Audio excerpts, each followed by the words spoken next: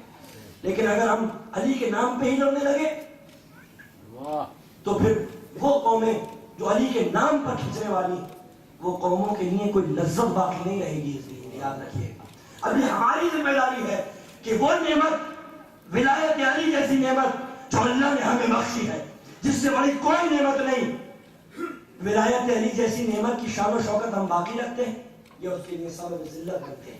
یہ اب ہماری ذمہ داری ہے. نوجوانوں, ہماری قوم پہ بہت برا وقت آ گیا ہے. خدا کے واسطے یہ سارے ملنگ اور مقصر جتنی بھی بحثیں اس کو سائڈ میں رکھ دو اور امیر المومنین کی ولایت اور امام حسین کی عزاداری پر جمع ہو جاؤ.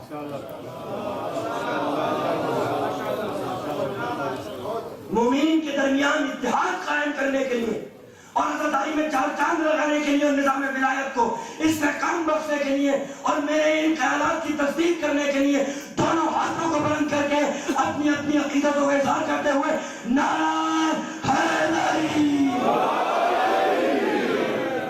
نعرہ سلامات,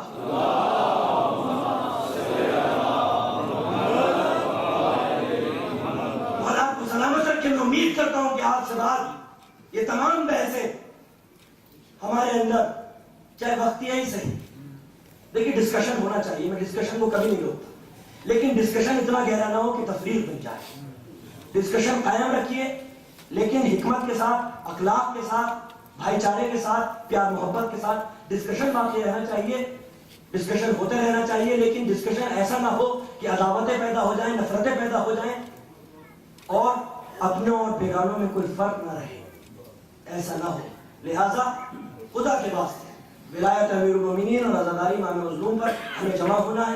ان تمام بحثوں کو فی الحال ہمیں سائڈ میں اس لیے کر دینا ہے کیونکہ ہماری قوم کے اوپر, ارے جب یہ نہیں دیکھتا مارنے والا کہ آپ کوئی مقصر ہے یا ملنگ ہے, وہ تو یہ دیکھتا ہے کہ امیر المومنین کا ماننے والا ہے.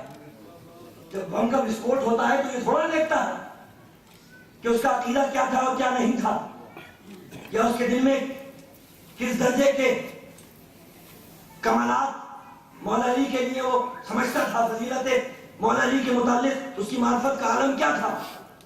یہ نہیں دیکھتا بلکہ یہ دیکھتا ہے کہ امیر المومنین کا ماننے والا ہے, عزاداری کے فرائض انجام دے رہا ہے, بس اس کے لیے کافی. تو جب دشمن یہ نہیں دیکھ رہا تو آپس میں ہم یہ دیکھ کے اپنے آپ کو اور کمزور کیوں کریں. ہم تو پہلے سے ہی مر رہے ہیں, پہلے سے ہی مر رہے ہیں, تو پہلے سے ہی کمزور ہیں. جتنے کمزور ہوتے چلے جائیں گے عزاداری کو تو نہیں نقصان پہنچے گا. خدا کے واسطے اگر چاہتے ہو کہ عزاداری کو استحکام بخشا جائے, عزاداری کا نظام اپنی پوری طاقت اور شان و شوکت کے ساتھ رائج ہو, تو پھر ضروری ہے کہ ہم ولایت امیر المومنین اور امام مظلوم کی عزاداری پر اکٹھے ہو جائیں, جمع ہو جائیں اور اس طرح کی بحث و مباحثے سے درگزر کریں کہ جو کینہ, نفرت, عداوتیں پیدا کرتی ہے اور آخرکار نقصان پہنچتا ہے تو عزاداری کو پہنچتا ہے, نظام ولایت کو پہنچتا ہے. اسی نظام ولایت کے قاتل امام حسین نے اپنا بھرا گھر لٹا دیا. یوم اربعین آ گیا, امام سے سوال بیعت ہوا اور امام نے بیعت نہیں کی. لیکن ہاں عزاداروں میری سمجھ میں آتا ہے کہ معصوم امام جیسا بیعت نہ کرے, سمجھ میں آتا ہے. عباس جیسا عمرو بن ہاشم بیعت نہ کرے, سمجھ میں آتا ہے. علی اکبر جیسا کڑی جوان بیعت نہ کرے, سمجھ میں آتا ہے. قاسم جیسا یتیم حسن بیعت نہ کرے, سمجھ میں آتا ہے. اور محمد جعفر طیار کے پوتے شیر بچے بیعت نہ کرے, سمجھ میں آتا ہے. لیکن 4 برس کی سکینہ بیعت نہ کرے, یہ سمجھ میں نہیں آتا. یہ بچی زندہ رہی تو کیسے رہی جو اتنی محبت کی عادی تھی. نام نہیں تھا سکینہ, نام تھا فاطمہ, کیونکہ مولا فرماتے ہیں کہ امام حسین نے ہر بیٹے کا نام علی اور ہر بیٹی کا نام فاطمہ رکھا. اتنے علی اور فاطمہ تھے, تسکین کا سبب سکینہ. کبھی علی اکبر کی آغوش میں, کبھی عباس کے پاس، کبھی قاسم کے پاس۔ وہ سکینہ جو شب عاشور گھر بھر کی محبت کا مرکز بنی رہی، آج روز عاشور دنیا کی نظریں بدل گئی۔ اب سکینہ کے ہاتھوں میں بابا کا دامن ہے، حسین پیچھے ہٹتے چلے جاتے ہیں، سکینہ کے ہاتھوں سے بابا کا دامن مختصر ہوتا چلا جاتا ہے۔ حسین کہتے ہیں سکینہ میری بچی یتیموں کی طرح زندہ رہنا۔ جزاک اللہ 4 برس کی بچی پوچھتی ہے بابا یتیم کس کو کہتے ہیں؟ جب رخساروں پر تماچے لگنے لگے، جب کاموں کی تالیاں کہتا ہے، جب سر سے نگاہ گر جائے تو سمجھ لینا یتیم ہو گئی۔ عزاداروں میں وقت اثر بچیاں آندیاں چلی، سراج کا پانی اچھلا، زمین میں زلزلہ آیا، کسی شکل میں سکینہ کے تماچا مارا۔ سکینہ کہتی ہے اے حسین کیا یتیم ہو گئی کہ تم سے تماچے مارا؟ جزاک اللہ۔ میر انیس رخصت حسین کو بیان کرتے ہیں، چلاتی تھی قربان ہو بیٹی چلے آؤ، ننھا سا میرا دل نہ دکھاؤ، مر جاؤں گی بابا نہ مجھے چھوڑ کے جاؤ، میں مرتی ہوں بابا مجھے صورت دکھاؤ۔ بابا کو قسم دے کے بلاتی تھی سکینہ، سر پیٹ کی پیچھے چلی جاتی تھی۔ سکینہ نے مدینے کو بڑا یاد کیا ہے سردارو۔ جب بھی سکینہ کو کوئی تماچا مارتا سکینہ کہتی کہ تم میں کوئی مدینے والا ہے۔ جب بھی سکینہ کو کوئی اذیت ہوتی سکینہ ایک ہی جملہ کہتی کہ تم میں کوئی مدینے والا ہے۔ مدینے کو یاد کرتے کرتے یہ بچی زندہ نشان پہنچ گئی اور سب لوٹ کے آئے ہیں، مگر وہ 4 برس کی سکینہ لوٹ کے نہیں ہے جس نے مدینے کو سب سے زیادہ یاد کیا۔ یہ سکینہ اسیر بن کے کوفہ کے بازار میں پہنچ گئی۔ اب سکینہ کہتی پھوپھی اماں مجھ سے سانس نہیں لیا جاتا، اگر تھوڑا سا پانی مل جاتا۔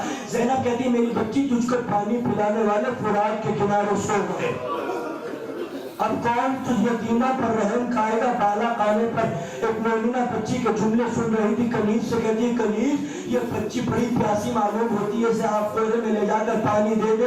کنیز آپ کوئرے میں پانی لے کے آئے، یہ بچی بڑی پیاسی معلوم ہوتی ہے، اسے پانی پلا دے۔ زینب نے نگاہ ڈالی کس نے بھیجا یہ پانی؟ کہا بالا خانے پر میری ممالکت نے یہ پانی بھیجا ہے۔ زینب کہتی ہے سن سکو گے عزادارو؟ زینب کہتی ہے لے جا اس پانی کو، اور کہتے نا عرب کے شریف کبھی اس غذا کو قبول نہیں کرتے جب تک میزبان سامنے نہ ہو۔ کنیز جا کے کہتی ہے بی بی خیری دیکھے ہیں مگر ایسے غیرت کہتے ہیں جب تک میزبان سامنے نہ ہو پانی نہیں پیئیں گے۔ مومنہ نے سر پہ رضا رکھی ہے، آپ کولے میں پانی لے کے آئے، کہہ دی یہ بچی بڑی پیاسی ہے تو پانی پلا دے۔ زینب نے کہا سکینہ میری بچی پانی پی لو۔